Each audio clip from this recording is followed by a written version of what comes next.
This is the Nerdy Things Podcast. This podcast contains strong language, adult themes, and poorly developed ideas. We apologize for nothing. Listener discretion is advised.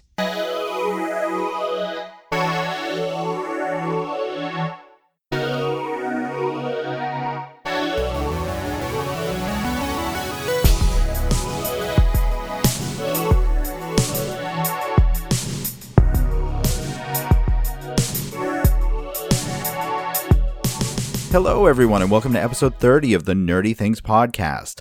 I am one of your hosts, Kevin. I am joined, as usual, by Jules. Hey, Jules. Heyo. And by Tim. What's going on, Tim? Oh, not a lot. Guys. What, Jules? My weekend was fucking ridiculous. Ridiculous? Let me tell you about this. What's up? Yeah, because, okay, so here in San Antonio and pretty much everybody in Texas, you know, the whole Houston hurricane, okay, that happened. A lot of people are going crazy about that. But some rumor started we were going to run out of gas. There was going to be a gas shortage in San Antonio, Austin, Dallas, all that stuff. There never was going to be a gas shortage, but then everybody was taking 2.5 times as much gas than usual. So it in turn turned into a gas shortage. Of course it did. So it was fucking stupid. So we would have to wait. There was lines of people for an hour waiting in line for gas. Places were fucking empty. It was like, how are people this stupid? Like, everybody was filling up like 3 or 4 tanks of gas, hoarding it. Now, is there any talk that there was like a conspiracy that the gas companies in the area started this rumor to sell more gas or raise the prices, or maybe, I don't know. There was raising prices. This is 500% a product of the gas companies, because we don't live anywhere near San Antonio or Texas, and our gas prices have gone up 40 cents in the last week. Yeah, that's pretty much it went up about 40 cents, and then like some people put pictures on Facebook and stuff of places that are price gouging and selling it for a lot of money. But I don't know. That's probably what it is. Because everybody had a friend, quote unquote, that works in the gas industry or whatever, that he knew on the down low that this was going to happen and everybody should stock up now. And everybody's stocking up, and it's like, oh, there's actually is a gas shortage now. And now I can't fucking go down the road and get some gas. I have to wait in a line for like 30 minutes. And what if I run out of gas? It's fucking ridiculous. I saw so many pictures of people filling up like 5-gallon water bottles with gasoline. Yep. And filling up, one guy had those like 55-gallon the plastic trash barrels just sitting in the bed of his pickup truck, and he's filling it with gas. I thought you were going to say trash bags. No. Oh, please. Just bags of gas. My heart hurts thinking about that. And I saw another picture of a guy that had a big tank trailer on his pickup truck, and he had like 5 or 6 gas nozzles from different pumps leading into this thing, just pumping gas in. And so that was my weekend, yeah. That was you? No, that wasn't me. No. Oh, sorry. I said that was what I had to deal with, pretty much. Just that's terrifying. But then this couple at this one Citgo, they had their gas pumps covered up, and I went inside just like to ask, like, hey, do y'all have any gas by chance? And they're like, oh, you want some gas? And I'm like the only one there, and I was like, yeah, I mean, if y'all have any, that's cool. And she's like, how much do you want? Like some kind of drug deal? Right. And I was like 22. She's sharpening a machete whatever. while she's talking to you. Pretty much. And then she's like, okay, but just cover it up once you get done. I'm like, okay, sure. I was like, well, I'll do whatever. So I filled up, and by the time I got done filling up, there were sharks everywhere. There was like 10 to 12 cars just circling me. I was like, holy crap, what's going on? But I got some gas, and I'm happy. Good. So not Jules bad. That was my weekend. Gas. Jules gets gas. Jules has gas. Put that as the title. No. So that was me. I don't know. Any other cool stories? Did y'all do anything cool this weekend? No, I worked. Kevin and I worked. Yeah. And it wasn't cool. I accidentally went and saw a movie called Ingrid Goes West with Aubrey Plaza, who was in Parks and Rec. I love Aubrey Plaza. I love Aubrey Plaza. I wasn't planning on going to the movies. And my wife and I we were driving around. We were picking up stuff for her for school because she's starting teaching again this week. And we happened to drive by the movie theater where we had our first date. And they have upgraded it. I know. They've upgraded it to one that serves food, and we were looking for somewhere to go to eat. And so I turned around. We went in there. We found a movie that was playing in the next half an hour that we'd see. Ingrid Goes West. And it's this like awkward, weird comedy type thing. And it's just like my heart broke because it was so real. It's this woman, Aubrey Plaza, who stalks people online. And she just gets out of like this institution for stalking this woman, and first thing she does is pick up a magazine and pick someone else to stalk. And then she takes all of the money she has, moves to California, and contrives ways to run into this woman that she is now stalking online, becomes her best friend, gets found out, and just has this breakdown. And it was real, and it was at times funny, but it really wasn't supposed to be at other times. And yeah, no, I mean, it's a powerful movie, but it's not a comedy, which is where I like Aubrey Plaza. It's definitely a comedy question mark, right? Yeah, no, it is. Yeah. Comedy? Yeah, exactly. But yeah, no, I'd recommend it. It's a, quiet little movie, but worth seeing. Interesting. Kev, I have a question for you. Yeah, what's up? So you saw this movie. Yep. Did you by chance use your movie pass? Oh, what? No, I didn't. I don't have it yet, even though I've been Why, charged Kevin? for Why it. didn't you use your movie pass? Because Movie Pass was inundated by smart people who have purchased the Movie Pass, and I haven't gotten mine yet because they don't have enough to send out. But let me ask you a question. You have literally purchased the movie pass, have you not? Indeed, I have. In other words, you're paying for it. Oh, your yeah. 2-week free trial ran up while you didn't have a movie pass. True. And they have now charged you for your movie pass, which you still aren't in possession of. That's true. So what's going to happen is once I get it, they're going to get a phone call. Yes, they will. And a bunch of emails, maybe. Yeah. No, I will deal with this. Don't you worry. Yeah, Tim's just looking more right and right about movie pass all the time. Sure, Tim. You can keep thinking that. Well, All as right, long guys. as you're paying for movies you're not seeing, I'm going to still consider I'm right about this. Hey, $10 for an experiment? That's worth it, dude. Even if I get to use it once, I'll have made my money. Okie $10 dokie. for an If you get experiment. the pass by the time your second bill shows up. Even if I use it twice, then I'll have more than paid for it. Yeah, actually, that's true. Anyways, go follow us on Nerdy Things Pod on Twitter, Facebook, and Instagram. Go like us, go do all that stuff. We post a bunch of articles, and we got a lot of people talking this week, which is pretty cool. So I'm going to read a bunch of those whenever those articles come up. But go check it out. Go follow us. They're all different, and tweet us, comment on Facebook, and like our pictures and all that on Instagram. NerdyThingsPod.com is where we have a bunch of news articles that we are going to talk about, some original ones from people like William or Kevin or something. We have original articles there, and then there you can go to our merch and you can go to our Patreon. So go to nerdythingspod.com. There's like a click down button. You can go to merch, go see all our cool designs. That's all I want. That's all I ask of y'all this week. Just go check out the cool designs. They're pretty cool, and maybe you'll find something you like to get as a sticker or a t-shirt or something. We got t-shirts. We all have t-shirts now of our own stuff, and it's pretty cool, and they fit really nice. So go check it out. And then you can go to our Patreon as well. We have a bunch of exclusive content that we only put out for our patrons. And last week, I think we put out some outtakes from some pretty funny stuff. It had me laughing. So we have some outtakes, some extra stuff. You get to know the main topic before anybody else. You get the episode before anybody else, and it really helps us out a lot to pay for the site and to keep this podcast going. I'm wearing my Nerdy Things Pod t-shirt right now. Nice. We don't have any new iTunes reviews, and that's a problem because we see all of y'all listening. We see a ton of y'all listening, but y'all aren't leaving us reviews, and that's not okay. At least a 1-star. I'll be happy with the 1-star. Be that first person to leave a 1-star. 5 stars, cool if you really like us. But yeah, leave us a review and we'll read it on the show. That's where it will be read in this little audio space where I'm not reading an iTunes review right now. That's where it would go. So leave us an iTunes review or a review anywhere else you can leave us a review at. Insert iTunes review here.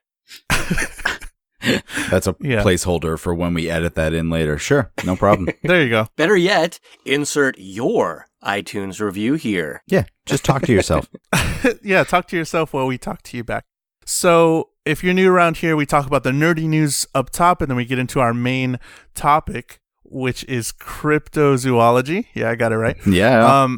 And we're going to be talking about a bunch of cool stuff there. So if you don't know anything about the topic, or if you have questions or anything, hopefully Kevin will enlighten us, because I'm sure he's the science expert on all this stuff. We're calling this science? Yeah, this was actually a topic that was suggested by one of our listeners. This was proposed by William, and as soon as we put it up on Patreon that we were doing this, he immediately shot it down and said it's the worst idea he's ever heard. So I'm really concerned for you, William. You may want to. How very William of him. Yeah. Also, yeah, if you're a patron, you get to suggest topics for us, which is pretty cool. So even more of a reason for you to become a patron. Exactly. Let's get into it. All right, time for the nerdy news. Nerdy news. At 6 o'clock. Did you guys hear about Nintendo losing their lawsuit recently over the Wii remotes? Yeah. Yeah. Everybody was like freaking out because they're like, oh my God, Nintendo lost a lawsuit. It's like, yeah, okay. It's over the fucking Wii remote. Yeah. No, Who cares? it's the fact that they lost the lawsuit. That's sort of a no shit Sherlock thing. The fact that the lawsuit was brought against them in the first place. What the fuck? Like, I am sorry. Like, this is not something that you should be able to put a patent on. It's motion sensor. Like, this is something that we've heard about before. This is a specific use for it. This is the type of patent lawsuit bullshit that ruins everything. This is the reason that Android phones cost as much as they do, because they keep getting nitpicked over how the swipe works on the screen. Well, guess what? You know what? The swipe is always going to work. It's a fucking touch screen. Back the fuck off. You can't copyright how you swipe and unlock something. You weren't the first person ever to take your thumb and go from left to right. Therefore, you can't patent it. Exactly. Like to patent, and this one I believe was about the fact that there's a company that has a device that can tell if someone has fallen. And so the specific usage of the remote in certain situations will emulate that functionality of this product. That is bullshit. It was done in Texas, and they were awarded, the iLife Technologies Inc. was awarded $10 million in damages. So they walked away with a pretty good chunk of change for doing that. So yeah, but here's the thing. The $10 million, this is what makes it laughable. It might mean something to that company, but to Nintendo, it means nothing. No. I mean, $10 million for the amount of money that they made off the Wii, that I would pay even if they directly stole it. If I'm Nintendo, I'd pay $10 million all day long to have the success that the Wii had. Yeah, absolutely. Yeah. It's a pointless lawsuit in the end anyways, because it doesn't achieve the result. It doesn't stop the person from using the technology that they supposedly stole, and it doesn't stop them from making 10, 15 times as much off of the idea that they supposedly stole. Now, you say that, but at the same time, in order to save money, Nintendo has fired Mario as resident plumber. Yeah, he's not fixing the pipes over at Nintendo of America headquarters or anything like that anymore. No, he is now unemployed. Oh man, that's what happened. Okay. And that's exactly it. Like they were going through the books. They were like, how do we come up with this 10 million? And then they're like, why do we have a plumber that works just for us? And so I'm pretty sure. I mean, I'm not their accountant, but I'm pretty sure that's what happened. Yeah. We asked Twitter what would be a good occupation for Mario now, and we got some pretty funny ones. At Chill's Best Waifu said elevator inspector. I don't really get that one. That was one I didn't really understand. Elevator inspector. Is that what he looks like? I don't know. The Damn Girl podcast said Uber driver, and pros were finds hidden paths, doesn't die when he gets hit by lightning, goes faster. He gives great peace signs, and cons are banana peels. Mm-hmm. High Expectations podcast said a flower deliverer, and his catchphrase is "It's a me, Florio." Wow. Wow. That was a really good one. Kutsavelli said gynecologist.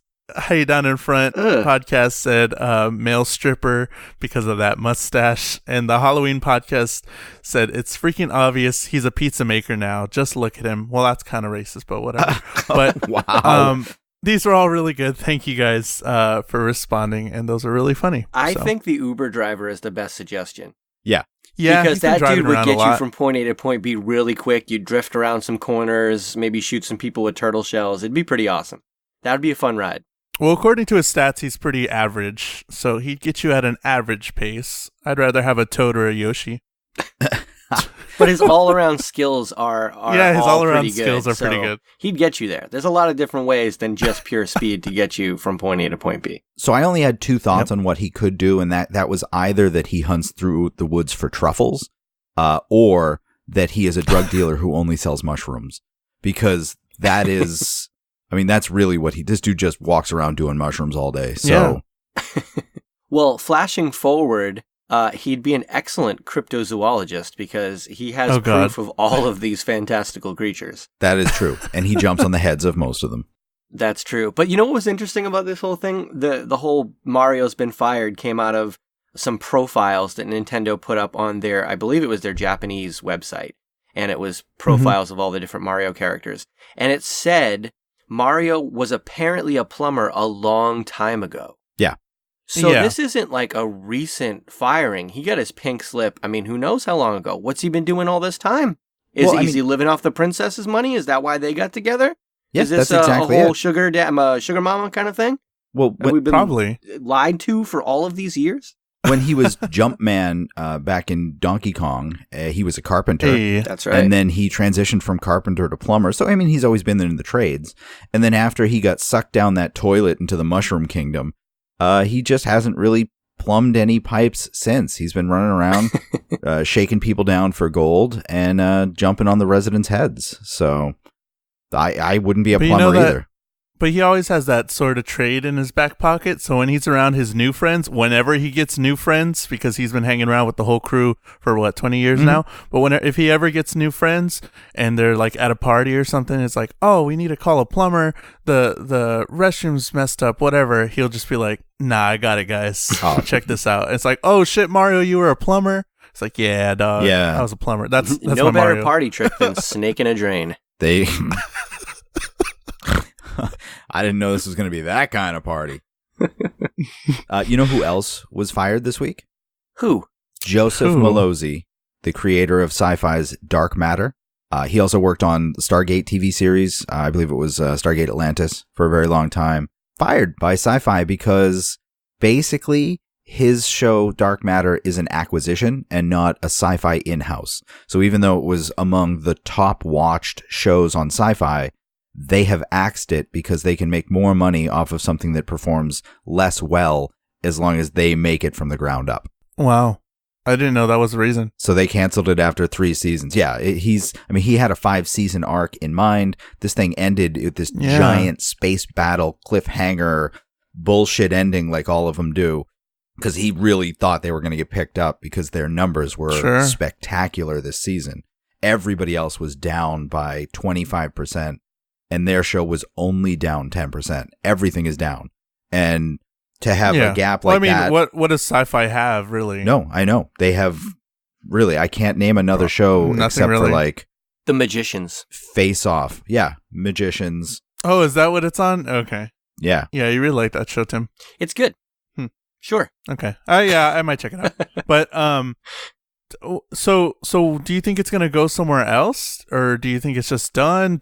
Is there enough calling for somebody to say, oh, let's crowdfund it, or like let's try and get it on Netflix or something like that? There's a hashtag going around. I think it's hashtag Save the Raza. They're trying to get Netflix to pick it up, so people are tweeting at Netflix to kind of grab it because he already knows that he has the story arc for the next 2 seasons, and then more if they want to continue or end it there and just be happy. Hulu's also been really good about picking up, I don't want to say failed TV series, but dropped TV series, because a lot of the stuff they already have in their catalog already. So it's just kind of like, let's pick up and continue. So Hulu would be another good option for that as well. Yeah. I mean, this is the one other that I couldn't remember that Sci-Fi had was The Expanse, which fantastic series of books. adequate TV series. And I do think that has to do with the fact that it's sci-fi just trying to make money from the ground up on it. So that's a Sure. sci-fi original. They're not pumping money into it, and it's not something they really care about. And so it's just this sci-fi property that does its job, and that's about it. Well, this definitely warrants a phone call from Sheldon Cooper. So Yeah. Yeah, that's exactly right. But you know what? It's the dark matter is something that I've loved, and I'm sad to see it have some bumps in the road. So we had some more news this week from Star Wars too. Apparently, director Colin Trevorrow is out of Episode 9. He's not going to be directing. Dunzo. And I think that's okay because of his other thing that didn't go so well. Yeah. I was like, okay, I'm cool with it. He's But, done like, one for good his movie. name. It was Jurassic Yeah, World. pretty much. And I think Jurassic World was carried more by the cast than anything else. Yeah, because it wasn't Sure. the greatest story. It was a lot of retelling of the original.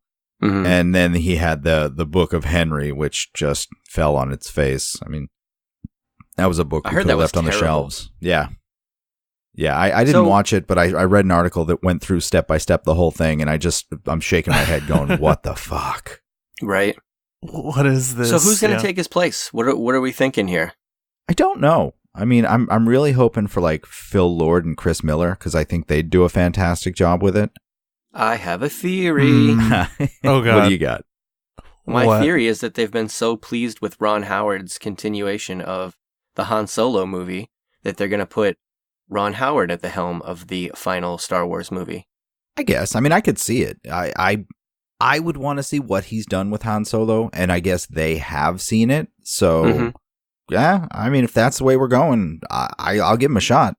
I mean, Yeah, that might be a move. They might just be like, we'll just give it to him. We know it'll be pretty good, and we're tired of doing this because this happened with the Han Solo movie and all that. yeah, I So, think they've kind of seen where they've been experimental with the directors that they've chosen, and it hasn't worked out the way that they want. Ron Howard's a known commodity. You know what he delivers.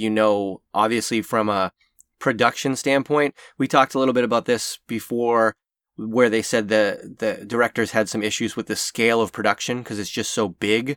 Ron Howard's done massive movies and he's been in Yeah. the business for decades and decades and decades. So from an organizational standpoint, he can handle everything they throw at him. So maybe they just feel like this is a guaranteed thing. He's going to make a really good movie. Maybe not like the most out of the box great movie we could ask for, but we know it's going to be awesome and it's probably going to deliver, at least what the fans want. So might be a good move. you hear it first right here on Nerdy Things Podcast. Ron Howard is going to direct Star Wars 9. Go tell everybody, make it news that you heard it here on the podcast. Did you hear he made his first recast or casting decision on the Han Solo movie too? Yeah, he brought in that guy to replace, was it Michael K something? Mm-hmm. He brought in Paul Bettany. Paul Bettany, the Vision. Love Paul Bettany. So glad he's getting yeah. work again. Yeah, I wonder if this was is he going to be in an alien costume? Are we going to see that it's Paul Bettany, or is this just going to be Paul Bettany in a Jedi robe? Or I don't know. I'm intrigued. I don't know. It's all good with me because reportedly Paul Bettany was on the outs in Hollywood for a while for some unknown reason. Really? And now apparently, yeah, he was so happy to get the role as Vision because somebody told him he wouldn't work again. Wow. I don't know if this is something to do with voiceover work. He had been typecast. I don't know what it was, but he had kind of been told, nobody wants you. You're not a hot product right now. And he got the role as Vision. He was very happy for it. And I'm glad to see people giving him roles because I think he's a super talented guy. I really like him. I mean, I don't know him from voiceover for anything other than Jarvis in Iron Man. Yeah, I think that was kind of it. Yeah. Weirdly, that was just his thing now. And I don't know where it came from, but he said he was told by people that he was out. He wasn't gonna be getting any more roles. All right. That's weird. So here's what I want to see. I want to see either one of two things. Either it's just Paul Bettany, not even wearing a Jedi robe, just Paul Bettany showing up with whatever he's wearing, and he just walks on set and cameras are rolling. He just goes, "Hey everyone, it's me, Paul Bettany. Here I am in space on the new Mega Star Destroyer that we're definitely going to blow up this movie." And then it he gets off of it and it blows up. Or it's Vision. It's Paul Bettany, full Vision makeup, And we finally get the Avengers Star Wars crossover, and then Luke and all of them show up and fight Thanos in the next Avengers movie, and everything comes full circle. That's why we had Colin Trevorrow out. It's because there is no Star Wars 9. It's really just the next Avengers movie. Oh. You heard think? it here first? On Nerdy Things Pod? Yeah. Because, yeah, there were pictures released this week of the new Mega Star Destroyer, and this thing is terrifyingly huge. Intense, yeah. I'm not sure how and or why this would ever be strategically advantageous to have a ship that looks or flies like this, because there's no fucking way it's maneuverable, and it's just the biggest target I've ever seen. But hey, that's just me. Its defenses are exceptional, Kevin. Oh, certainly. I'm sure, yeah. Except also no. No. You don't know that? It brings fear You don't to the heart know of what its it's enemies. got under its wings? No. We don't. We just have a picture, what it looks like. It looks fucking intense, and I dig it. Yeah, sure. I mean, we'll see. Because this series of movies has always thumbed its nose at science. You can't hear lasers in space. When they fly around, there's no reason that you're feeling the gravity of flying around. You're in space, there's no gravity. But hey, that's fine. We can have a giant flying wing that's the size of a moon. I'm cool with that. There's definitely nothing that can go wrong with that, and it'll definitely survive all of the movies. It'll be the fastest thing. Watch. Yeah. It's just going to be Dude, it fucking can't flying do around. the whole thing in under 10 parsecs, okay? Excuse me, it was 12. Sorry. And he was only able to, because parsecs are a measure of distance, not of time. He was able to do it in 12 parsecs because he was able to thread the needle through 2 black holes and cut that time down from what it was before, okay? And that was Han Solo flying in the Millennium Falcon, not the new Lego one that was just announced that's $800 and like 17,000 pieces or something. You mean the Lego Millennium Falcon isn't the fastest ship on the planet? No, at 7,541 pieces, it is not the fastest ship ever. Then why is it so expensive? Because Lego is terrible and hates parents?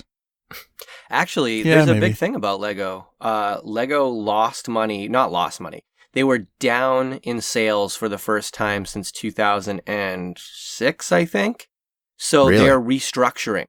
Apparently, you have 1 year where your sales don't comp up over the year before, and they're going to, as the CEO put it, hit the reset button. Wow. Okay.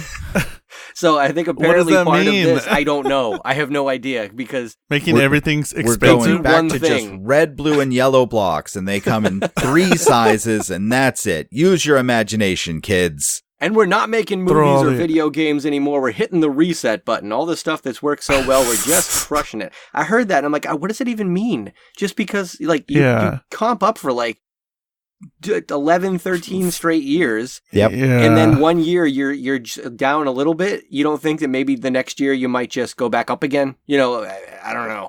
No, let's hit the reset button.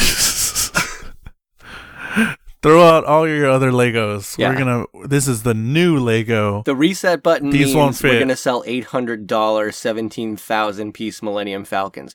Bigger, bigger, bigger.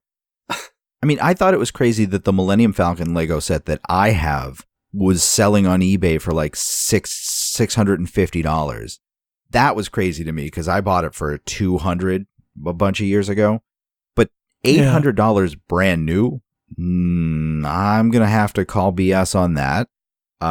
Do people buy them all made? Like, is there a market for people that purchase them after you already made So them? some- Lego they- assemblers. See, there is a market for people that go to the Lego store. They open up the packages. They take out the figures, the minifigs that are worth anything. So like you'd buy the Millennium Falcon, take out all of the characters that come with it, sell those separately for like $10 to $15 each. Okay. Then sell all the pieces minus the figure for about what you'd get the set for normally. And they make a ton of money this way.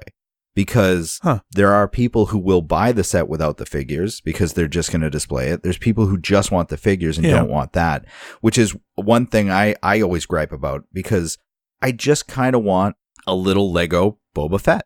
I think that would be super cool, right? I mean, come on, who doesn't want a Lego Boba Fett? But I can only get, shut up, but I can only get a Lego Boba Fett that's like a 12-inch tall with a clock in its chest, or I can get a keychain. They don't have the 6-inch tall figure of Boba Fett that's just like the Technics Legos.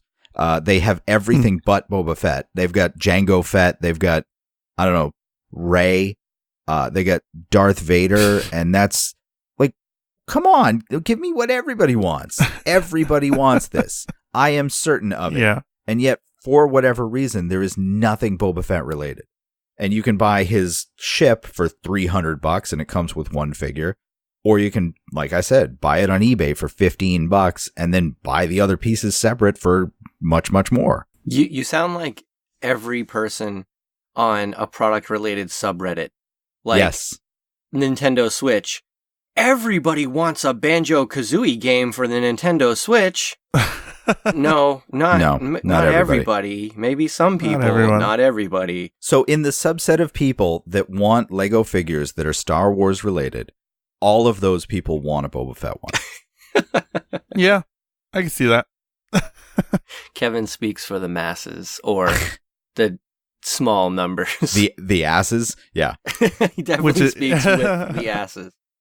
Which is probably like one other person that listens to the show. So. To you, one listener, thank you, and Kevin sides with you. There's somebody going crazy like, yes, this is what I want. This is what I've been asking for. Tim, shut your mouth. Everybody wants it. So, Tim, you said Lego is down. Do you happen to know if that's just overall? Like, is that including what they're doing with the movies, or is that just their toy sales? It's the company overall. It's not, and again, it's not like they're lost money. It's just that they have, a consecutive 10, 11, 12, 13 years, somewhere in that range of comping up, being a percentage up over the previous year in total revenue. Right. And this was the first year that they were a percentage down. It's still wildly successful. No, I just wonder if they're overextending themselves, because they've got the Ninjago movie that's coming out that I'm still not hearing a lot of stuff about. They've got like 8 other movies in the works. And I wonder if they're just overextending themselves. I feel like that's what we're going to see. Maybe. It wouldn't shock me if Lego came out with their own streaming service soon. And we started to see Lego TV shows, and they started doing originals. I mean, I think that even just some of the streaming services we have are getting overextended. And I think that like YouTube Red, which is advertising the shit out of itself, because every time I go to YouTube, I get a thing that says, if you had YouTube Red, you wouldn't have ads. It's like, okay, well, I also wouldn't have ads if you didn't tell me about YouTube Red, but thanks. And they apparently just signed John Cena and Kat Dennings for a Dallas and Robo animated series coming to YouTube Red.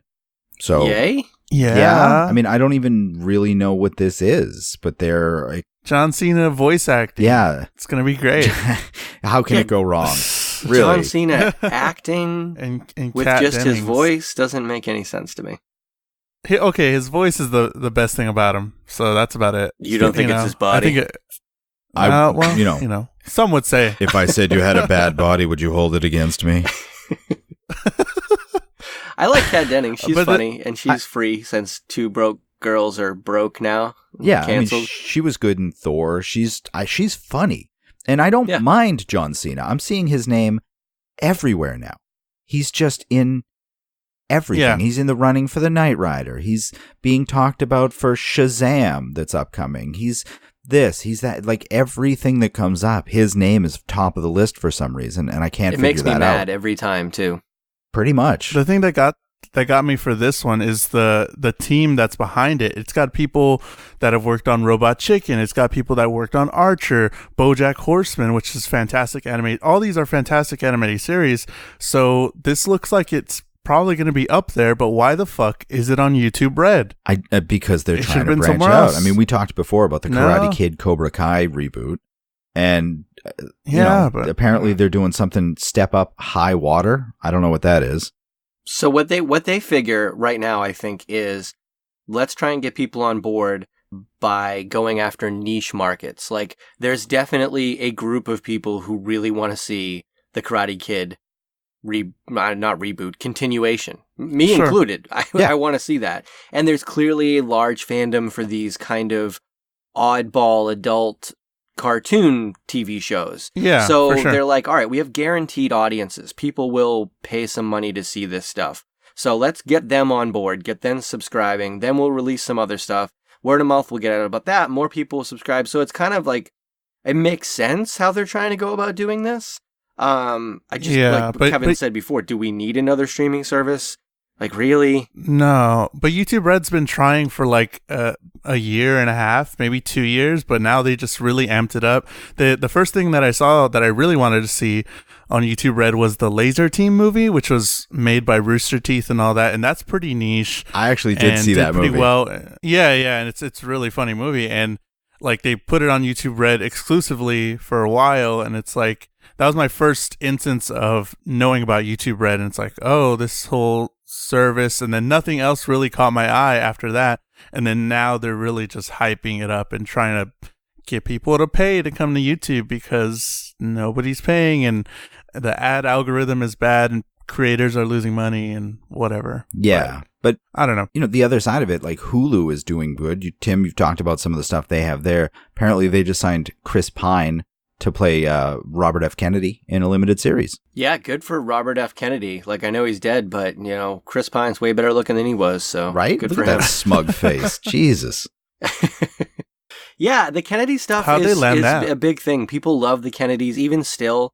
The stories, the history, the even kind of made-up stories about the Kennedys always is a big thing for people. So why not? Yeah. I mean, Hulu's on a roll, so they figured they got an idea. It could work. Wasn't that one with James Franco? 63 they did was great. It was really awesome.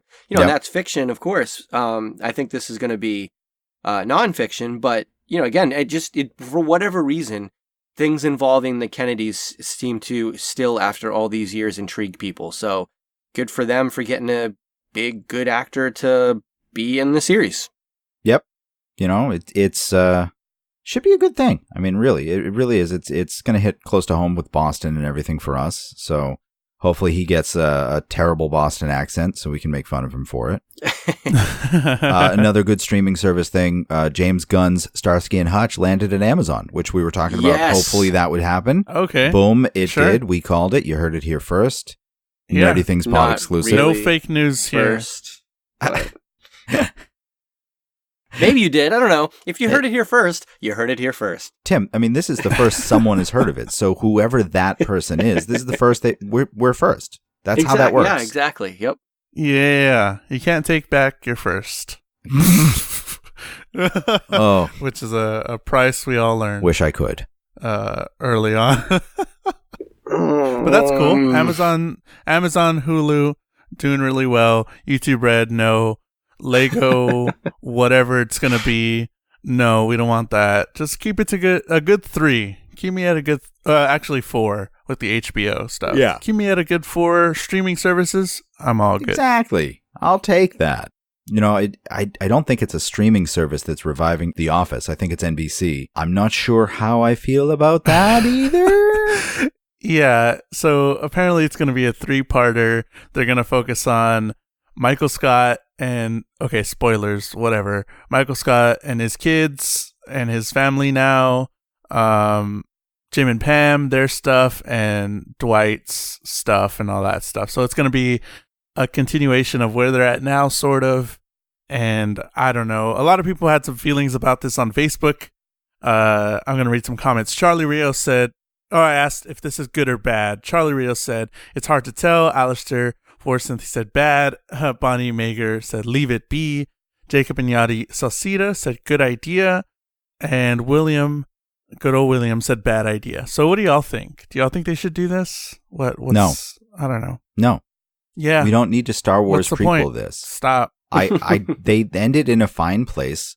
Let them go. I can imagine that they are all doing well. I can imagine that Michael Scott is still awkward. That's all I need, and that's what we're going to get. People fall in love with their sitcom characters. I think that's one of the things that makes the genre do well.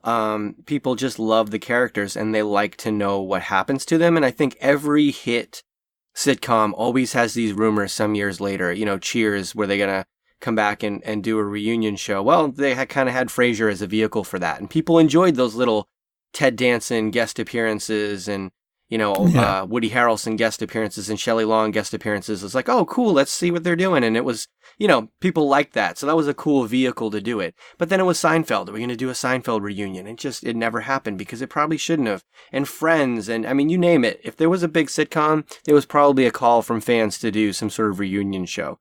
And this is an interesting idea on how to do it. Like, a short 3-parter. And The Office is by product an interview television show, right? Like it's a documentary. That's what it's shot as the perspective of. So it lends itself to doing this. But I don't think The Office is funny anyways. So I'm not behind it at all. Oh, God. Yeah, I mean, it had its ups and downs, but a lot of it was that like cringe, awkward, Ingrid Goes West type humor. Yeah. Well, I figured out why, Kevin and I were talking about this yesterday. I figured out why I didn't like it.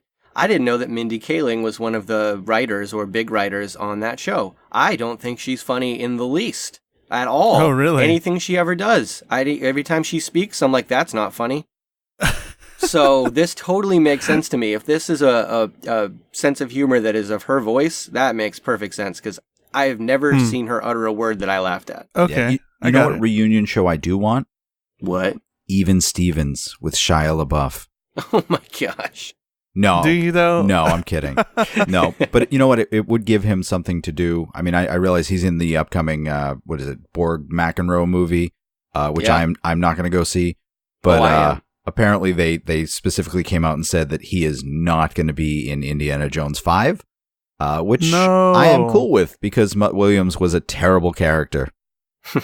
Can we do a thing here where we do Indiana Jones 5 and forget that Indiana Jones 4 ever existed? Oh, kind I of would like they love did with if they did Jurassic that. World. Yep. They just ignored Jurassic Park 3. Yeah. So if we could just do that with Indiana Jones 4, that would be superb. You don't have to explicitly say it didn't happen, but you also don't have to reference it in any way, shape, or form. Exactly. Yeah, best case scenario is that's what they do. They just wipe it from the archives. Hey, do you remember that time we saw that alien ship? Nope. No. What? Aliens? What alien shit? Yeah, that was pretty bad. I was like, what the fuck? This is an Indiana Jones. Okay. Shia LaBeouf. What? Okay. Sure. Dude, I waited in line at midnight to see that. I was so excited. Oh, no. Right? Like the whole movie, I'm still like trying to make it be good. I'm like, yeah, this is cool. This is fine. Oh, he got in the box and didn't explode. That's fine. He's Indiana Jones. He does that kind of stuff.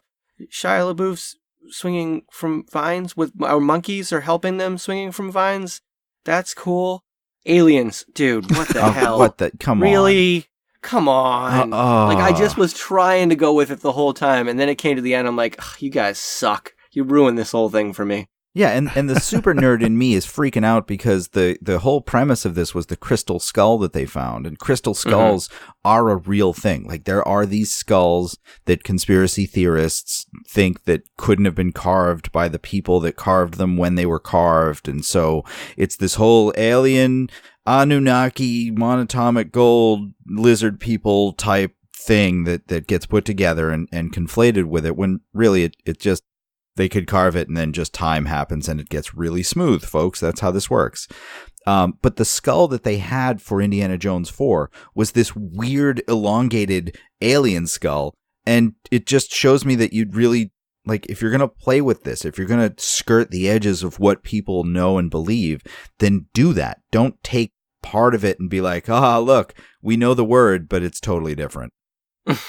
It's bull. That's bull. Fucking stupid. Yep. Could the crystal skull have been a kyber crystal? It could have been a kyber crystal, but and also... that's where the aliens were coming down? I don't know. Could we have seen a Star Wars crossover? Yes, and then Thanos showed up and took it because it's one of the Infinity Stones. That's... Crossover. Yep. Indiana Jones is going to be in the next Avengers movie. Maybe movies being this confusing and universes for movies being this large is why this Labor Day was the worst Labor Day weekend box office since 1999. Well, could it be because there wasn't any movies released? Like, could that have been the reason too? No, you know what? You are right. I totally missed that fact. Well, I mean, The fucking Bruce Lee movie I wanted to go see. that no one else has heard of. Yeah, I mean, the biggest dragon release one. in the last Somebody tweet 3 me. weeks has been The Hitman's Bodyguard. Right. And we talked about it. It's a good movie, but it's not exactly a summer blockbuster. You know what I mean? No, So but they keep talking about how bad the box office is this year. And mostly it's just because we've seen a few big releases, but not the volume that we've seen the last 2 or 3 years. However, we still have Thor coming out. We still have a Harry Potter coming out. We still have Star Wars coming out. So when they predict that this is going to be, the Justice worst League. box office year ever, it's like, dude, you got a few of your big hits still rolling. So let's not get ahead of ourselves. right. And you're not wrong. Like, they keep moving these summer blockbuster movies around to try to get the biggest slice of the pie that they can. Because we've already had Guardians 2. We've already had Wonder Woman. We've already had huge summer blockbuster movies, but we had them well early into the spring, and so there's nothing for now. Like, this is not unusual. Yeah. But even saying that, though, this is the worst summer box office since 2006. So worst summer box office in 11 years, worst Labor Day box office in 18. There's something else happening, and I do think it's that people are going to the movies less because prices keep going up, and the experience isn't getting any better because people don't want 3D, apparently. And you can just sit at home with your 79-inch TV that you got for $16 at, Costco because you bought a 6-pack of them, and, watch whatever you want and make your snack and pause it and pee and make popcorn and go to town. I think it's definitely streaming services and the ability to use technology, that a lot more people are willing to use technology now and to pirate a movie or find it somewhere else, or to change what are those, like Fire Sticks or something, to get movies whenever people release them in shitty quality and they'll just watch it that way. I think it's rise of that kind of stuff. And I think it's also that you have to watch so many movies to understand the movies that are coming out. Like Thor, I mean, I'm sure it's going to be fine on its own, but it also has, 25 other movies plus 7 other TV shows, not including Marvel's Inhumans, that you have to watch to have complete knowledge of it. You don't have to watch to appreciate it, but like, there are people who feel like they don't want to get into this, even though you don't have to, because they don't know Agents of S.H.I.E.L.D. or Daredevil or the other Avengers movies or any of that. And so they won't go and see this movie unless they've seen that. But guys, all of this would make sense if the big movies weren't doing well. The big movies are doing well.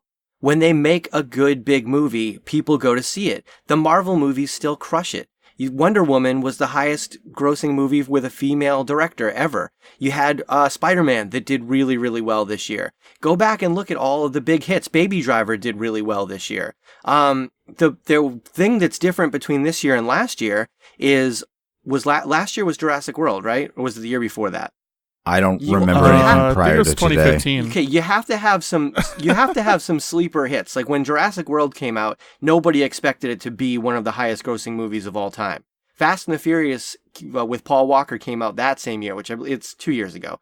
And that ended up being one of the highest grossing films of all time. So that's 2 movies in the first half of the year that nobody expected to do as well as it did.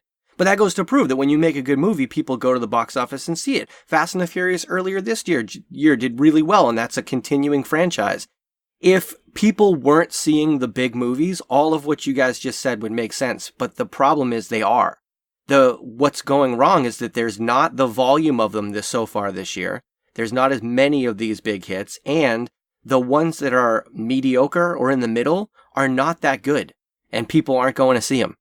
I'd also be interested to know if this box office projections is based on money or attendance, how much profit there is from each person that goes to the theater and pays for a ticket, and whether any of it's been adjusted by to inflation or anything like that, because the prices keep going up. And I mean, being in retail, if you raise the price, you're not necessarily going to continue selling the same number of them. So you may break even but sell fewer, and if you lowered the price, you might make more money because more people would buy it. And even though you're fast nickels are better than slow dimes. So I don't know. I mean, I'm intrigued by the relationships like that. Like I want to have all that information. I didn't have time to do the research to figure all this out. Well, when they talk about a big hit movie, there's usually two ways that they discuss the overall revenue. One is they say it's the 5th highest grossing movie of all time. And then a lot of times when it gets up to that level, they'll say, okay, but if you went back and adjusted ET for inflation, it would be here. So they put it in kind of a contextual perspective. And the bottom line is a lot of the big movies these days still would fare well, even adjusted for inflation, against ET or Gone with the Wind or, Titanic, that was almost 20 years ago now. So the point still stands that when you have a big blockbuster movie, people are still going to see it. The problem this year has been there hasn't been the sheer volume of movies warranting people's money to go see it. I just think that this is an indictment more on the volume of good movies this year than it is some sort of, everybody always wants to blame the buyers. Millennials are killing this industry. I don't know if millennials are killing an industry as much as you're not delivering the product that they want.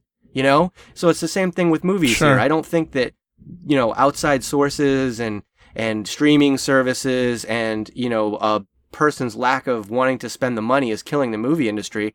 I think that there wasn't the volume of good movies this year that there was last year or the year before or the year before that. Well, how can you say that with Marvel's Inhumans in theaters now?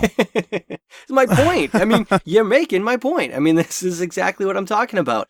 So they say it was the worst summer box office. The last summer blockbuster movie was Spider-Man.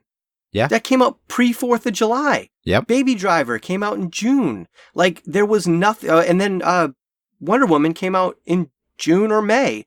There wasn't a huge July release that was like, you've got to go see this movie. There wasn't a big August release that was, you've got to go see this movie. If you took Fantastic Beasts and plugged it into one of these 2 months, then the summer blockbuster would look very different. If you took Thor and plugged it into August 15th, the summer blockbuster season would look very different. So it's the timing of the releases that's creating this. Why do you think everybody moved away from the summer then? Because I think... Because we're seeing all these earlier, later releases. When we talked about summer blockbuster movies, when we did that whole first year recap, I think that they realized that they were trying to make something out of nothing. That they say, oh, well, this is when people have free time, so let's release big movies. But then they realized they're competing against vacations. They're competing against this. That if we release a big movie in a time where people don't have as much to do, like, say, the winter, when it snows in parts of the country, or when people are, in school and then just getting away for school vacation and aren't necessarily taking trips all the time, I think that they get more for their money. Like, they actually drive up the sales of the movies that they release in that time instead of putting it in the summer and having to fight against all of the other wonderful natural things that people do with their life. Yeah. But then they complain about it. But then, so yeah, we're going to time these releases so we can get the most out of our money and put it in a different time frame. But then when we don't release any movies in the summer, we're going to complain that the movie industry is going down because we didn't release any movies. Like, it's just so stupid. Just figure out what your strategy is and then, assess it as time goes on. So dumb. Yeah, no, but they do this all the time. Star Wars is still listed as, like, the original Star Wars, still listed as not making a profit just so that they don't have to pay the actors much more than a pittance. Honestly, like, this is a whole big thing. David Prowse has got nothing from this, and he was vocal about it. Peter Mayhew, same thing. They get no money for this, even though it's made literal billions of dollars and is one of the most profitable movies ever made. Oh, it's bull. Greedy movie studios. But we need to go back to the way that movies were made, maybe? With Scorsese being a producer on the Warner Brothers Joker movie that's coming up, and eyeing Leo DiCaprio to play the Joker. You can raise movie prices and I will go see this. Right? You could charge me $25 and I will go see a Leonardo DiCaprio Joker movie. I would love to see that. Any day of the week. I don't know. Like, I could picture this happening, and I think he would nail it. I think Leo is one of the 3 or 4 most transformative actors of this generation, and I would love to see him play this role. Isn't this supposed to be like a prequel or something? Yeah, it is, and it's supposed to take a look at the Joker when he's younger, but that's also maybe not if they're doing Leo. I don't know. Dude, Leo doesn't look 40. Let's be honest. Yeah. He could pass for 30 any day of the week, especially in Joker costume. So, like, what are we worried about? Yes, yeah. I don't know. Yeah. That dude he can do anything. It doesn't matter. Put him on screen, tell him this is your part, and he can do it. Leo, you're going to be 18. Okay. Perfect. I'll convince him. Done. Hold on. Let me channel my inner Luke Perry. Yeah, there right? we go. I just don't want that weird age CGI thing that they do. No, I don't think they'll do on that. people's I doubt faces. they'd do that. Yeah. No. I I mean, think it's at most what Leo. they'll do is they'll set him as being like 30-ish years old. And again, a little bit of makeup and Leonardo DiCaprio will pass for 30. It's not a problem. No, there's no issue there. Yeah. But yeah, that's exciting to me. I cannot wait to see him go against not Ben Affleck's Batman. So who would be the protagonist I don't in this? Like, see. That's the problem. They're not I going don't to pit know him that they against would Batman, do it. right? No, I don't know that they'd do that at all. I think this might be like Sony's Spider-Man-less Spider-Man universe, where it's just the Joker. Harley Quinn. So Kevin, you know a bit about the comic books. How does the Joker? Are there really all of these different origin stories, or Yes. is there one kind of real thing? Like, how does the Joker become the Joker? No, so that's part of the mystique of the Joker is there's no one good answer for it. There's nothing that's like, this is exactly what happened.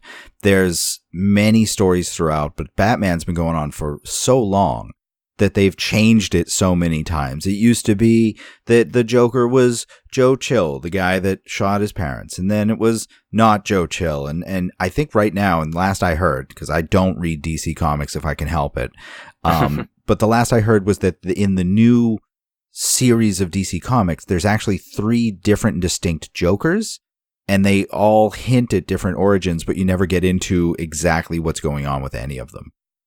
And I kind of like that. Life. Yeah. Yeah. So maybe we see like the life of Joker before he was the Joker. Yeah. You know, a little bit of pre-Joker Joker, get into his psyche, what made him who he is, and then the transition, and then the climax of the movie is, you know, I'm the Joker, and he pulls off his first heist or whatever it is that he does as his big foray into being a supervillain. Yeah. But that would be, to me, a cool movie, especially if Leonardo DiCaprio is doing it. It'd be really cool. I think that the one thing they should do is sort of cap it as him telling the story of how this happened, so it doesn't have to be the only way it happened. Right. You know what I mean? Like, leave it a little ambiguous so that he can be like, you want to know how I got these scars? And then he launches into this outrageous story that we watch a movie of for 2 hours. And then at the end, he's like, or maybe not. And then the credits roll. That'd be great. That would be pretty good. You know? He's like torturing someone, and he's Yeah. just telling them this whole story just to really scare the bejesus out of them. Exactly. And you don't know if it's real or not. That would be kind of cool, actually. That's a good idea, Kev. I'd love to see that. Got the chair tipped over a vat of acid. Yeah. And he's like, you want to know? And yeah, that'd be neat. You guys got anything else? I don't think so. All right. I think that's it. And it's time to get into the main topic. The main Huge topic. All right. So this week, we elected to talk about cryptozoology. We got this suggestion from William, one of our best listeners, one of our listeners. Best. You listen to someone it, who listens You're to our the best show. one. And he apparently also now thinks it's a terrible idea. Is that something that I'm understanding correctly? Yeah, I think he's just trying to be difficult, and that is fine. Because I actually I'm fascinated. I want some of this stuff to be true. Like the inner child in me is like, oh my god, this is X-Files level stuff. Like I was one of those. I bought. I think it was Weekly World News, the little pulp newspaper, black and white, with, every week they had a new picture of Batboy or, talking about the mermaid woman that they found off the coast of Venezuela. Oh my God, like all of that stuff just makes me happy because I wish it existed. But I'm not convinced. I'm going to say this on cryptozoology. The term wasn't coined and it wasn't like an official study until like 1959, I believe. And it was 2 European scientists, air quotes. One of them was a Frenchman, the other was a Scotsman, I believe. So I think that cryptozoology is a product of 2 things. Well, 3 things. two of them being wine and scotch. I think that's where this really began. But all of this stuff is simply legend, until which point society functions in a way that we have too much free time. Like, we're no longer struggling for survival, moving to uncharted territories, farming early in the morning, running out of electricity, so we're going to bed at like 4 p.m. We're now into a point of society in the 50s and 60s where we're comfortable. We have homes and shelters and jobs and cars and television. And now we can just dedicate ourselves to studying whatever the heck we want because people will pay for it. And that is where things like cryptozoology are actually born. You're not wrong. I mean, we're going to get into it a little bit later too, but we've got Slender Man, which is entirely a product of that. This Slender Man. I love Slender Man. Let's Slender Man does whatever a slender can. Fine. We're going to start with Slender Man. Okay. So Slender Man was basically the product of this guy posting 2 pictures to the internet. He was on the forums of Something Awful, and so he was on the forums. He was also known as Victor Surge. His name is Eric Knudsen. His name's Victor Surge. And that's his online name. I'm sorry, Jules the Human. Victor Surge is way better than Jules the Human. Fuck. He's got one milky eye and a big scar running right down through it. Victor Surge. But he posted 2 pictures to Something Awful of this thin, unnaturally tall man with blank, featureless face wearing a black suit. And it was just creepy. And it took off. Like, all of these people suddenly started having stories and creepypasta for the Slender Man. All these things that, like, you know, the captions were added to the pictures. One of them, or they both said that the photographer was missing. The first one, photographer unknown, presumed missing. And the second one actually had a name associated with it and said that she hadn't been seen since. But he's just grown into this folklore monster creature thing that has cropped up in so many different places. There's been video games. He's basically the thing that the Enderman in Minecraft is based on. Yeah. And it's just like terrifying. This actually speaks to that like animal base fear that hackles in the back of your neck rising up when you're alone in the room and you catch the silhouette in the corner of the room and it, you know, you can't quite make it out because it's a featureless, faceless man in a suit like the Slender Man. Yeah, it's fucking creepy. So, story, me and my brother used to play that Slender game where you have to collect like 6 little pieces of paper and you're just in the woods, and one of us would control the motions and the other person would control like the ability to look around and stuff. And it was the creepiest thing ever. And that, I mean, that's basically what it is, just that fear like you were talking about, just personified into that game. And I mean, the Ender people in Minecraft are pretty fun and they're not as creepy, but yeah, Slenderman is unless you freaking look intense. at them. If you look at them, they murder you. Yeah, if you look at them, they get all weird. It's also just people wanting to believe. I mean, if some guy just creates something on the internet and all of a sudden the lore continues to grow, I mean, it's like the whole flat earth thing that we've talked about. People want to believe that the earth is flat because there's no science behind it, you know? They just want to be part of this because it's different and anti-establishment and, you know, it's just something that people have a desire to be a part of, or some people, I guess I should say anyways. I mean, and I think that it probably gets an unfair reputation because there's, like, especially with Slenderman, there have been incidents of people blaming Slenderman for their actions. And, you know, like there was one in September of 2014 where a 14-year-old girl in Florida set her family's house on fire while her mother and brother were inside. And she had been reading stories about Slenderman and blamed it on that.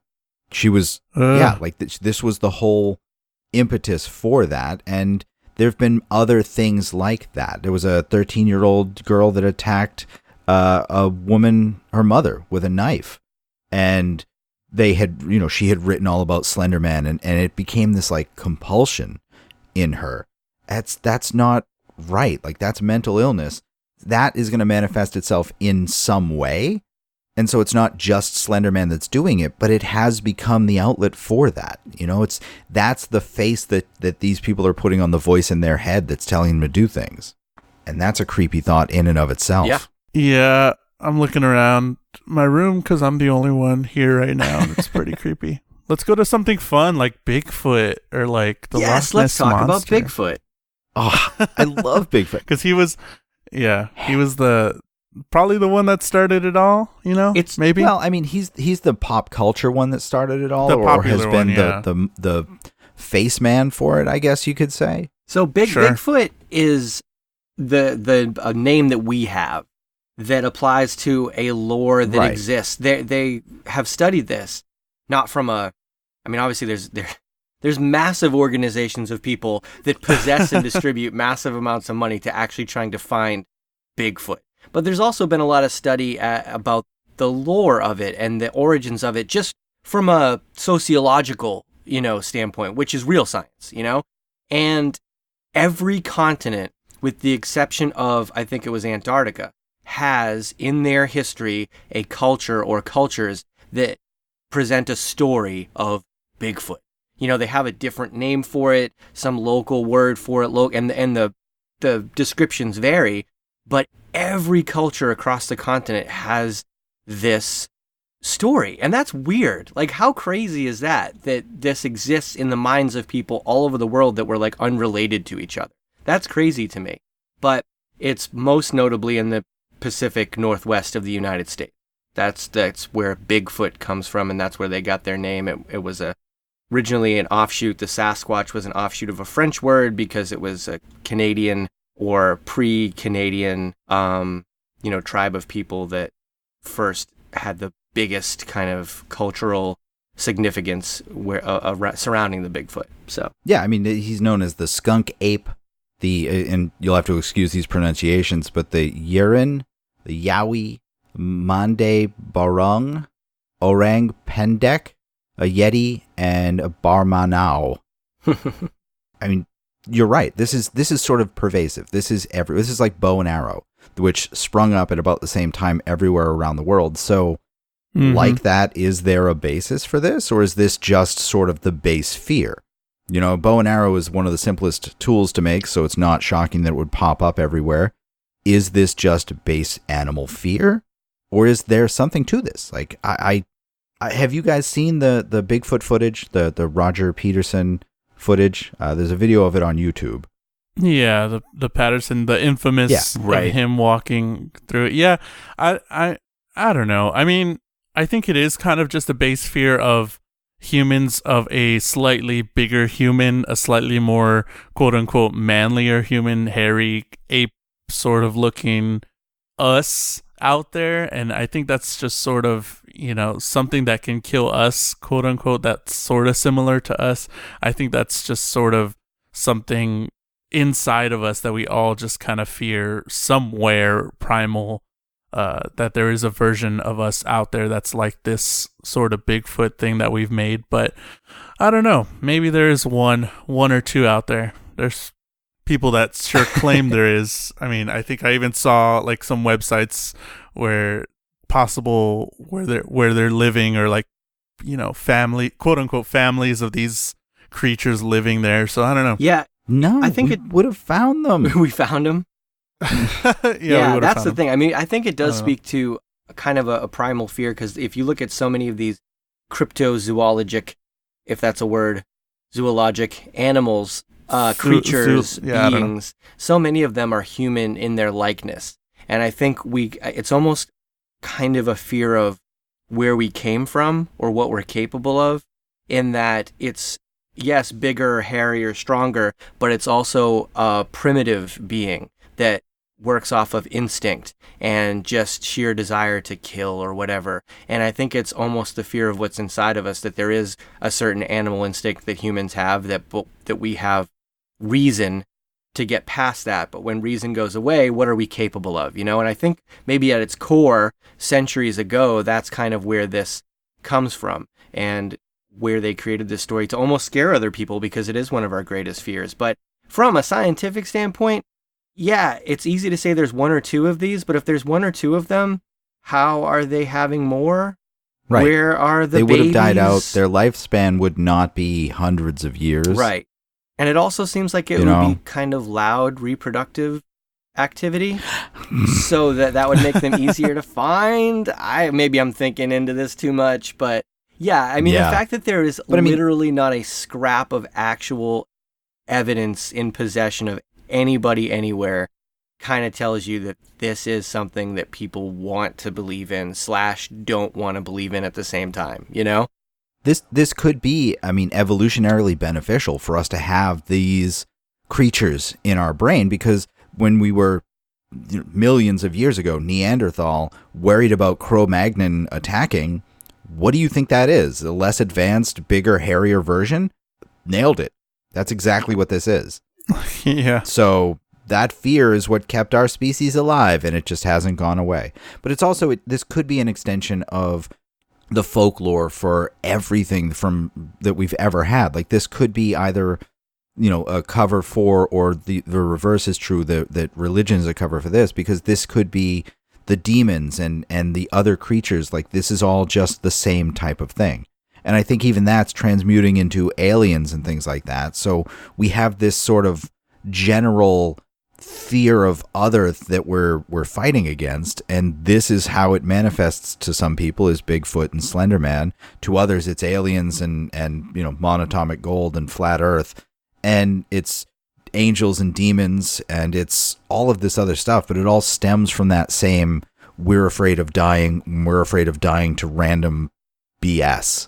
For sure. And like going out to sea, like the sea captains and pirates and all that stuff, they often saw like the larger whatever animal. Like there's a megalodon shark that could quote unquote be out there that's just a ridiculously large shark.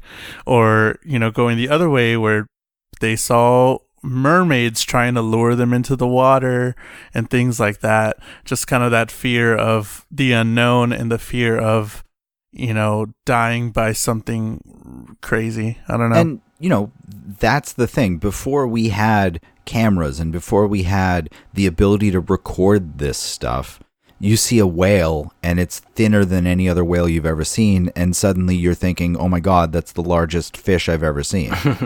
And, well, no, seriously. You see there are giant kraken out there. Or if you're out on the sea and you've been sailing your ship for weeks up from England, and you've been shitting over the side because you forgot to bring limes, and you got stuck in the doldrums, and you've been going nowhere, and you see a big floating mass of seaweed.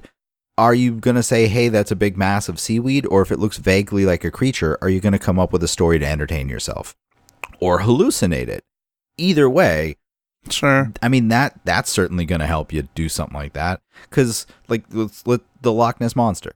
What do you think the chances that there is a giant dinosaur living in a very small body of water that we haven't really seen, despite everyone on Earth now having a cell phone with a camera? About as good a chance as a 7-year-old girl pulling Excalibur out of the lake. If she had pulled Excalibur out of the lake, I would agree with you. But that girl pulled a movie prop. Do your research. I know. This is kind of my point. You know what I mean? It's like, yeah, you can find anything in a lake. Trust me. But we haven't found the Loch Ness Monster.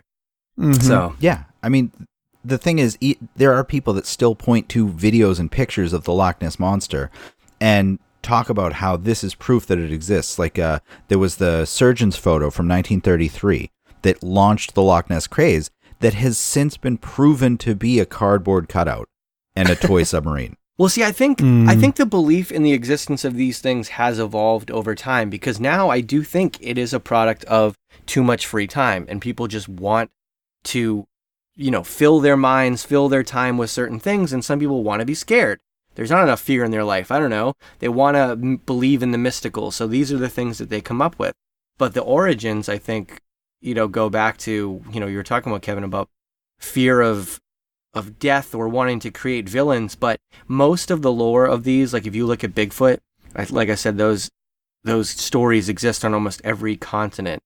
the story oftentimes has an element that scares people away from a certain place.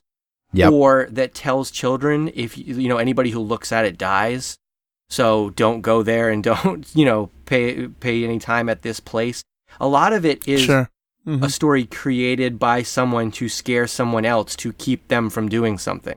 Or that's exactly in the right. case of the sea captains or things like that, we as humans love to be storytellers. So, and we love to make our stories be bigger than someone else's stories.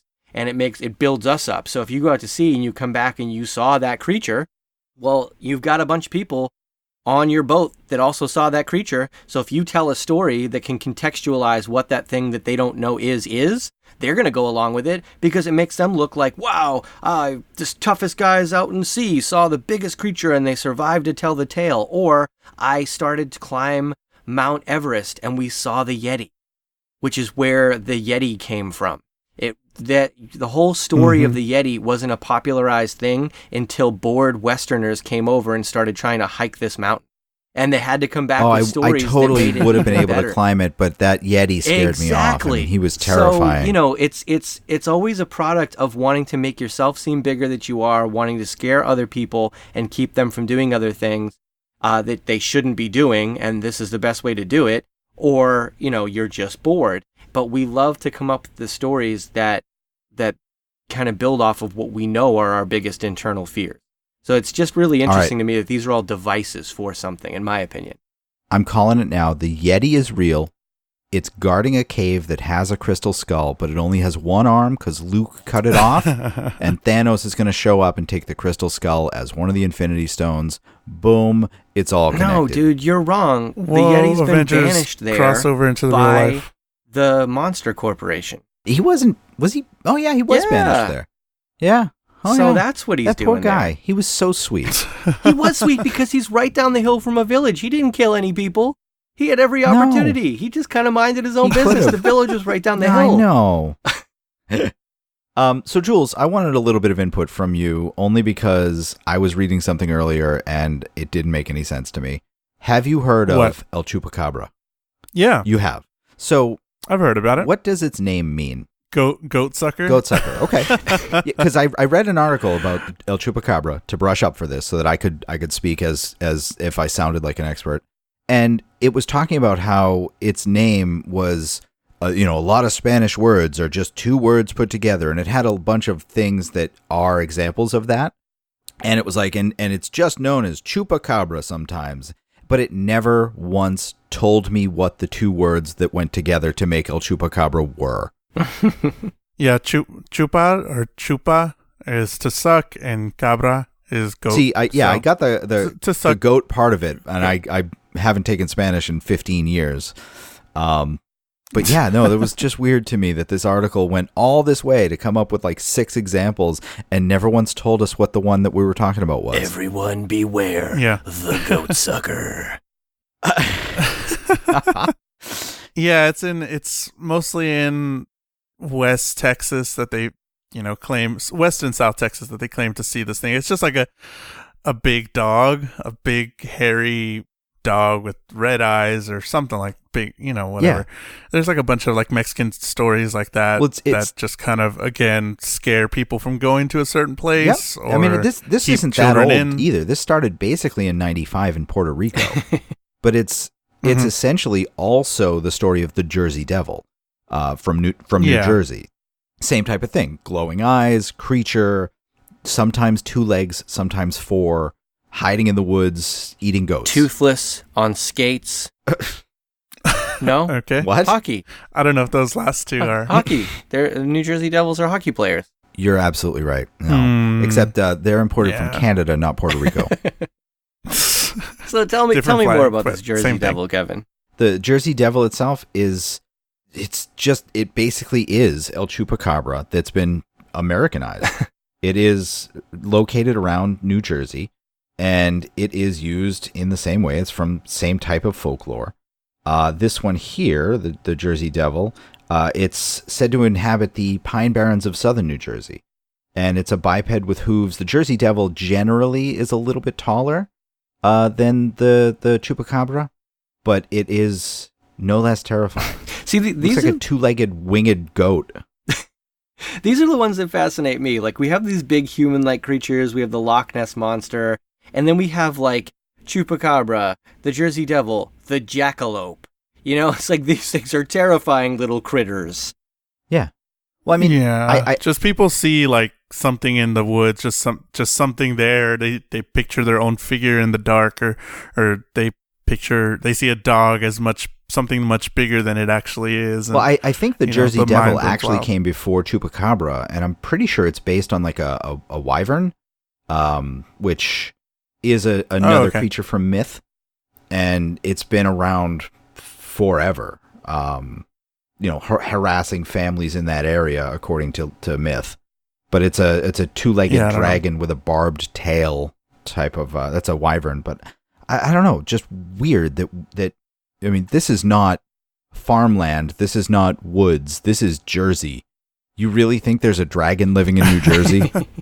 Well, it's interesting because if I go on Google and I search cryptozoology, there's all these, I just list off a few of these crazy creatures. Hold on one second. We've got, Bigfoot, Honey Island swamp monster, beast of Blanadero, the Ubigogo, and then you've got the eastern, hold on, let me get back to it, the eastern cougar. And the eastern cougar. And the devil bird, which is like, these are like kind of real animals. Kind of ran out of names. But like not quite real animals. There's something about these that make them a little more terrifying. So it's just funny. Mixed amongst all of these are like just little creatures, like the eastern cougar. That's terrifying because that's probably real. Well, I think, I've been talking about the rise of cell phone cameras and all that stuff, and why don't we have pictures? We do have pictures of some weird and wacky stuff that's coming up that people fawn over. And they're like, oh, look, this looks like nothing that's ever been seen before. And most of them are just like, no, that's something that's been seen before. It's a raccoon with mange, or it's a skeleton of blah, blah, blah. I saw one the other day. It was an elephant skull. And people were like, oh, look at this. I've never seen anything like this. It's obviously some sort of horned creature. It's like, no, idiot. You've got the picture upside down. But thanks for playing. It's the ivory-billed woodpecker. Yeah. And I think that this is people looking for that type of thing. And I think it's people trying to pick it apart because we have the ability to come up with the answers for this, but people look past that. It's like most other conspiracy theories. It's the flat earth or the hollow earth or the dinosaurs living in the hollow flat earth, or they want fantastic things to be true. And that is not how the world generally works. Yeah, but it's more fun that way. It's more fun than a flat earth. Let me tell you that. I guess. I mean, no, I'm not saying I'm a believer in any of these, but it's like it keeps, like Tim said, it keeps the mind going for, all the free time that you have. So it's like, why not? Just let them have their Bigfoot and Nessie. Just let them do that and stuff. When it's, we'll be doing all the other stuff. When it's harmless, fine. But when it's taught like, hey, this doesn't exist, but it's fun, fine. But there are people that like lose things trying to find these creatures. Like they spend money and they spend time and they lose reputations trying to prove this right. And it so far isn't, hey, maybe I'm wrong. Maybe I'm on the wrong end of history here. And, 150 years from now, I'm going to be used as the example of the idiot because they have found that this is true and that Bigfoot lives with dinosaurs under the hollow earth. I don't know. Please use this episode of Nerdy Things Podcast. Yes, please. That's one of the things that drives me crazy, though, is like, especially because Bigfoot's one of the biggest ones. There's organizations that are dedicating large sums of money to the research of this creature that doesn't exist by any known definition of exist. And it doesn't just extend to the community of people that want to believe this. There are real scientists that get actual funding to prove that it doesn't exist. But couldn't this money go someplace else and do something more productive? Are they actually scientists? No. The scientists We that didn't are answer proving that. that it doesn't exist are actual scientists. Actual, like, accredited people, and they're getting real money from real organizations just to basically do a bit of research and publish a paper that says, hey, this doesn't exist. That's real. It's crazy to me. Yeah, and you've got, like, Animal Planet has the Mermaids The Body Found show that they did that tells this. They have a ton of shows. Where they investigate efforts to uncover the source behind a mysterious underwater recording of some sort of, marine body underwater. Oh, and they always do that. There's a sequel to that. They never. New evidence that's either upcoming or has already aired. And it's just, no. Just no. There's no need to do this. They never come up. They push you every time, right before every commercial. They're like, oh, we got this coming up. And I'm like, all right, well, here I am. I got to keep watching this. And then an hour later, they didn't come up with any conclusive evidence. Right. They didn't bring me anything else. And I'm like, shit, I wasted an hour of my time. Because this is giving the impression of being an actual documentary. And much of it was made up. And that the scientists you see are actually actors. And it actually, the publicity included a website falsely claiming government seizure of the website's domain. And it's like, none of it is true. So this is what perpetuates some of this stuff. So it all comes back to money. In this case, they're trying to boost ratings. Fuck you, Discovery Channel. Bull. And Animal Planet. Whichever one. It was Animal Planet. Bull. Yep. Die, Animal Planet. Die. I've wasted so much time because I would watch those things, like, about some huge ass shark or some huge ass alligator or something, and it's like, oh, okay, new evidence, like you said, new evidence has surfaced. It's like, oh shit, I gotta wait till after this commercial break. I was watching the live footage documentary of Godzilla versus Mechagodzilla the other day, and I found out that was an actor too. You don't say.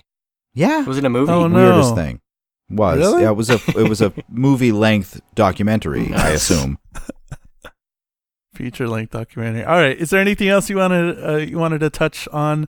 Any other crazy cryptozoologic? I mean, there's so many out there, but there's a ton. This is what I had. This is what I wanted to touch on, because everything else that I have come across for this is either obviously staged photographs or movie props that people are taking pictures of. Like, there was one clickbait article that was like, 5 times dinosaurs have been spotted in the wild. And it's like, nope, both of those are from Jurassic Park, but thanks for playing. And that was pretty, everything else is just like, we found this weird skull. Yeah, it's a raccoon skull. Please go home. Come up with something that actually means something. Like, we can do genetic testing on skulls. We can do, analysis. People have CGI in their homes now. You can make a video of a weird dog creature. There's mutation that happens. So if you have something that looks a little off, it doesn't mean it's this weird creature, mythical thing. It means that you've got a fish that only has one eye when it should have 2. I want there to be wonder, but I also want there to be skepticism. You should definitely be skeptical about some of this stuff, but the greatest cryptozoological resource that we possess is Fantastic Beasts and Where to Find Them. It's a wonderful book written by a gentleman named Newt Scamander, and if you're really interested in the topic, you should all go and pick up a copy, and it's really fantastic. What a wonderful read. Awesome. I will have to look into that. A+. Thank you, Tim, for bringing that up. 10 out of 10 would recommend him. Yeah. All right, guys. Did we miss anything that you wanted us to talk about? Let us know. Tweet us at NerdyThingsPod, at NerdyThingsPod. Tweet us on Twitter. Go comment on our stuff on Facebook, and go like our pictures on Instagram. Go talk to us. Go follow us on our personal Twitters and all that stuff as well. I'm at Jules the Human. I'm at Nerdy Ties. You just find me. I comment on nerdy thing stuff. I don't even remember what I am. Yeah, Tim H. 1033 or something. Yeah, go find us on Twitter. Go talk to us. Tell us how wrong we are. Go tell us one of the animal things that we missed. The creatures that we just talked about. Tell us which one's your favorite and all that stuff. Send us pictures. Send us, cryptids. There you go. Send us pictures. Send us new leaked footage of your favorite cryptid. I'd like to thank Adipsia for the use of his song Friends and All Their Friends Go to TGI Fridays. You can find more of his music at adipsia.bandcamp.com. He just released an album a couple weeks ago called Imbue. I'd also like to thank the Bell Curve for the music we use under the main topic.